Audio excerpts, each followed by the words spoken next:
Bagaimana cara melaksanakan ketentuan hukum yang harus berlaku? Untuk melaksanakan ketentuan hukum tentu harus ada badan pelaksana yang berkuasa atau yang berwenang. Itu pun tentunya dalam lingkungan masyarakat tertentu. Tanpa masyarakat, orang tak dapat atau tak mungkin hidup normal. Jadi harus ada masyarakat serta hukum yang diturunkan Allah dalam kehidupan manusia. Hal ini dinyatakannya dalam surat ketiga ayat 112, bahwa untuk kehidupan normal harus ada hubungan dengan masyarakat secara horizontal dan hubungan dengan Allah secara vertikal. Dalam lingkungan masyarakat tertentu, orang dapat bekerja sama dengan tugas masing-masing, bantu-membantu untuk kecintaan dan kemakmuran hidup.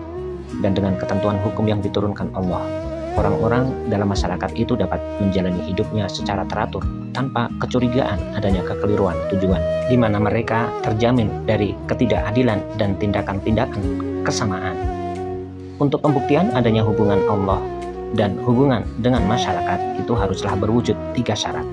Yang pertama, anggota masyarakat tersebut sama mengabdikan diri kepada Allah dengan melakukan sholat pada waktu-waktu yang ditentukan setiap hari.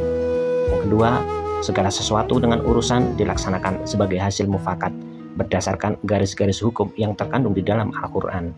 Yang ketiga, setiap orang dalam masyarakat itu harus lebih mementingkan keselamatan bersama daripada kepentingan diri sendiri, dibuktikan dengan kerelaan hati memberikan bantuan berupa material, tenaga, dan pikiran kepada yang membutuhkan. Ketika syarat ini tercantum pada surat ke-42 ayat 38. Pada syarat kedua di atas dinyatakan harus ada permufakatan berdasarkan Al-Quran. Maka dengan mufakat demikian dibentuklah badan legislatif ataupun perwakilan yang merumuskan perincian hukum yang harus berlaku. Badan eksekutif ataupun pelaksanaan perincian hukum yang harus berlaku, di mana termasuk badan kehakiman yang mengawasi dan melakukan sanksi hukum terhadap penyelewengan. Badan pelaksanaan ini biasanya disebut dengan ulil amri, wali, ataupun pemerintah yang berwenang. Sebagai dasar hukum yang berhubungan dengan ini tercantum juga pada surat keempat ayat 59 bahwa setiap orang harus patuh pada hukum Allah yang terkandung dalam alam konkret di jagat raya ini, serta hukum tertulis yang disampaikan Rasulnya. Begitupun harus patuh pada ulil amri yang telah ditentukan fungsinya.